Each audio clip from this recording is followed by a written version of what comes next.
السلام عليكم ورحمة الله تعالى وبركاته. تبارك الله عليكم، نتمنىكم إن شاء الله تكونوا كاملين بخير وعلى خير. خوتنا خواتاتنا تبارك الله عليكم، كنشكركم بزاف على التفاعل ديالكم معنا، وكنشكركم بزاف باش كنوصلوا المعلومة وكنوصلوا بزاف د الحوايج الحمد لله.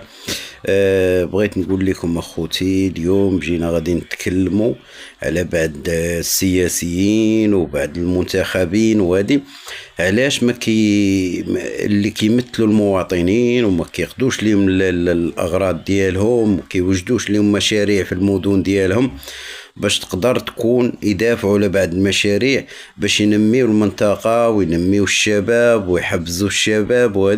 هذا هو الدور ديال هاد المنتخبين اللي مثلا نتوما كتصوتوا عليهم وكتصوتوا عليهم بواحد الكثافة.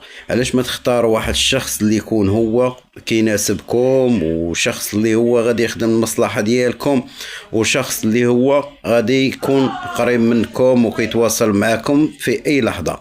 احنا اليوم جينا كنناديو للشباب، الحمد لله راه كلشي وعى وكلشي فهم. اليوم بغيت نقول لكم اختاروا الناس اللي غادي يمثلوكم، والناس اللي غادي يبقاو قراب منكم، الناس اللي غادي يجلبوا لكم مشاريع المدن ديالكم او العالم القروي. وهذه اليوم خاص الناس اللي تكون تمثل المواطنين، تكون تمثلهم بواحد المصداقية وبواحد اللي يكون عندهم واحد التقارب مع المواطنين ومع الساكنة باش يقدروا ينميوا المنطقة ويقدروا يجلبوا لها بعض المشاريع باش تكون المنطقة مزيانة، وبان هاد الناس نعرفوهم راهم كيخدموا في صالح المواطنين. اليوم هاد الناس كيمثلوك غير بالسمية، وما كيبانوا لا في الساحة، ما كيتواصلوا مع المواطنين، ما حتى شي حاجة.